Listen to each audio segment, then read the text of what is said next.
Assalamu alaikum wa rahmatullahi ta'ala wa barakatuh. Bonjour tout le monde, j'espère que vous allez très très bien. Bienvenue dans cette nouvelle vidéo. Donc nous allons travailler un autre binôme de phonèmes, un autre binôme de sons. Hein. Comme vous l'avez remarqué, à chaque leçon de phonétique, on a deux phonèmes composés, consonantiques, où il n'y a que des consonnes. Nous avons vu far et far, donc c'est un son composé de deux sons, up et r. Et là, f, r, rappelez-vous des noms qui illustrent ces sons, hein, prune pour pas, framboise pour fa, abricot pour br, sucre pour cr. Et aujourd'hui, dans cette vidéo, nous allons donc voir deux autres nouveaux phonèmes. Deux autres nouveaux phonèmes, eux aussi consonantiques et composés. Donc, ils se trouvent dans ce texte. Donc, c'est le texte clé. Quand il pleut, protège-toi sous un parapluie. Ne marche pas dans la boue et ne saute pas dans les flaques d'eau. Donc, c'est une des règles à observer pour rester en bonne santé.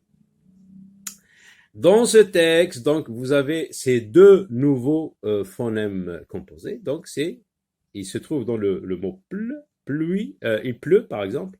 Il pleut, donc on entend pleu. Et dans les flaques, fl, donc pl et fl. Donc, les voici en haut de la page.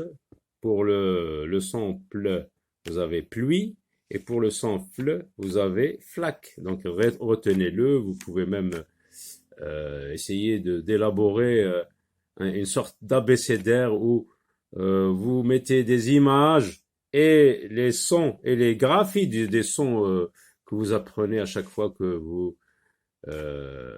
vous progressez dans cette méthode de lecture. Alors la phrase, on la reprend.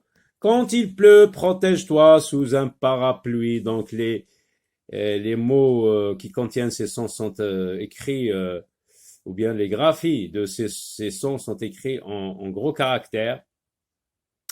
Et ne saute pas dans les flaques d'eau. Quand il pleut, protège-toi sous un parapluie, la liaison. Et ne saute pas dans les flaques d'eau. Donc les sons pl et fl. Hein, qu'est-ce que c'est? Une plume d'oiseau, par exemple. Une plume, plume. Donc, le son pl se trouve dans la première syllabe. Une plume. Vous voyez comment s'écrit le mot plume? P-L-U-M-E, plume. Qu'est-ce que c'est? Un plateau, plateau. Vous avez le son pl aussi. Pl, pl avec A, ça se lit plat. Plateau, un plateau. Là, par exemple, une bougie comme ça. Et là, c'est la flamme. Une flamme. Une flamme. Là, on entend fl, fl dans la première syllabe. Flamme. Une flûte, un instrument de musique. Une flûte, flûte dans la première syllabe. Flu, fl. Donc, vous avez les graphies. Entoure les mots où tu vois pl et souligne les mots où tu vois fl. Alors, là, regardez, la quoi? La pluie, la pluie. Alors, qu'est-ce qu'on fait pour le son où on voit pl? On entoure la pluie. Le placard, c'est la même chose, il y a pl, j'entoure. Le pli, il y a pl, j'entoure. La flaque, attention, là, il y a fl, donc je souligne. Un fruit, il n'y a ni fl ni pl, donc je laisse le mot comme ça, je ne souligne pas et je n'entoure pas. Un bruit, c'est la même chose, il n'y a ni fl ni pl, donc je le laisse comme ça. La flûte, il y a fl, je souligne. Une plume, j'entoure. Une flèche, fl, je souligne. Un plat, Qu'est-ce que je fais? Yapl, j'entoure. La flamme, je souligne. Alors, colorie les mots de la phrase en haut.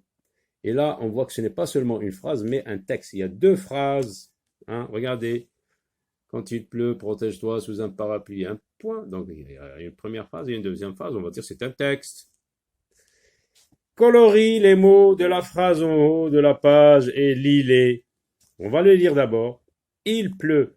Est-ce que il pleut se trouve dans dans ce texte? Oui, quand il pleut, qu'est-ce que je fais? Donc, à l'étiquette, je colorie.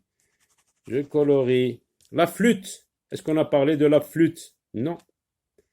Protège-toi. Oui, il me semble que ce mot existe dans le texte. Il, protège-toi. Oui, voilà, protège-toi. Un parapluie. Oui, protège-toi sous un parapluie. Je colorie, je colorie. Là, non, je colorie. Et vous avez à la fin les flaques. Et oui, ne saute pas dans les flaques. Je colorie parce que les flaques existent dans le texte en haut. Lis les phrases, puis coche la phrase qui correspond à l'image. Vous avez une image, qu'est-ce qu'on voit dessus? Qu'est-ce qu'on voit sur la table? Une flûte. Attention, donc, une flûte, ça parle de flûte, ça va parler de flûte. Le stylo est sur la table. Est-ce que c'est un stylo qui est sur la table? Non. Quand il pleut, je me mets sous mon parapluie. Est-ce qu'il y a la pluie, le parapluie? Non, pas du tout. Je ne marche pas dans les flaques d'eau. Est-ce qu'on montre les flaques d'eau? Non. La flûte de Karim est sur la table. Là, oui, je mets une croix dans cette case. Donc, la phrase qui correspond au dessin, à l'image, c'est la dernière phrase. Donc, je mets une croix ici. Choisis la bonne étiquette, colorie-la. Vous avez des étiquettes, il faut en choisir une seule. Je ne marche pas dans les flaques d'eau. Je ne marche pas sur les flaques d'eau. Je ne marche pas sous les flaques d'eau. Alors là, vous avez trois choix. Mais qu'est-ce qui va m'aider à trouver la bonne étiquette? Eh bien, je regarde la phrase en haut. Et ne saute pas dans les flaques d'eau. Donc c'est dans. Je laisse dans, donc je la colorie et c'est tout. Protégez-vous. Même protégez-vous se trouve dans le texte en haut. Protégez-vous sur un parapluie. Protégez-vous sous tahta un parapluie. Protégez-vous dans un parapluie. Eh bien, protégez-vous sous. Parce que lorsqu'il pleut, je suis sous le parapluie. Protège-toi sous un parapluie. Alors, la dernière phrase. La flûte de Karim est, comme dans le dessin là. Est-ce qu'elle est sous la table?